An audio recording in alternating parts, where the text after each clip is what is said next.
কেনেকুৱা লাগিছে? হয়, মোৰ ভাল অনুভৱ হৈছে। ইমান সুন্দৰভাৱে পৰীক্ষা উত্তীৰ্ণ হৈ মই যথেষ্ট সুখী। মই আজি সকলোকে আমাৰ স্কুলৰ সকলো শিক্ষক শিক্ষয়িত্ৰী, আমাৰ বাবা দা, আমাৰ বিষ্ণু দা, আমাৰ মৃন্ময় ছাৰ, গৌতম ছাৰ সকলোকে ধন্যবাদ জ্ঞাপন কৰিব বিচাৰিছোঁ। তেওঁলোকৰ আশীৰ্বাদতে আমি সকলো ইমান আগবাঢ়ি আহিছোঁ। আমাৰ গোটেই সমগ্ৰ শ্ৰেণীৰে আজি ফলাফল যথেষ্ট ভাল হৈছে। হয়, আৰু কি কৰা? মই আৰু মানে আৰু আপুনি হেৰি হৈছে হবি হিচাপে মই গীটাৰ বজাওঁ, মই ফুটবল চাই খুব ভাল পাওঁ। তাৰ বাহিৰে মই হেৰি গান শুনো। কেনেদৰে পঢ়িছিলা? হয়, সেইটো পাহৰিয়ে গৈছিলোঁ। কেনেদৰে পঢ়িছিলা? বহুতে মই মানে যেতিয়া মোৰ মানে ইচ্ছা হয় মই সেইটো সময়তে পঢ়োঁ। মই কেতিয়াও মোৰ মনৰ পৰিৱৰ্তে গৈ পেলাই পঢ়িবলৈ চেষ্টা কৰা নাই। যেতিয়া মোৰ মানে স্বাভাৱিকভাৱে পঢ়িবলৈ ইচ্ছা হয় মই তেতিয়াই পঢ়োঁ।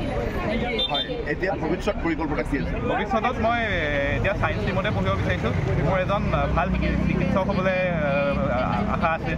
মই বিচাৰিছোঁ যে মই সমাজক সেৱা প্ৰদান কৰিব পাৰোঁ এজন চিকিৎসক ৰূপে। হয়, আৰু তোমাৰ লগত এতিয়া বৰ্তমান কোন আছে? মোৰ লগত বৰ্তমান মোৰ মা থাকে। মোৰ দেউতা তিনিচুকীয়াত কৰ্মৰত। তেওঁ তিনিচুকীয়া মেডিকেল কলেজৰ প্ৰফেচাৰ হয়। তেওঁ এই সপ্তাহৰ অন্তত সদায় আমাৰ এই যোৰহাটলৈ আহে। দেউতা এতিয়া আহি আছে তিনিচুকীয়াৰ পৰা। আজি আচলতে তেওঁৰ অলপ ডিউটি আছিলে। মা লগত আহিছে? মা আহিছে, হয় হয়।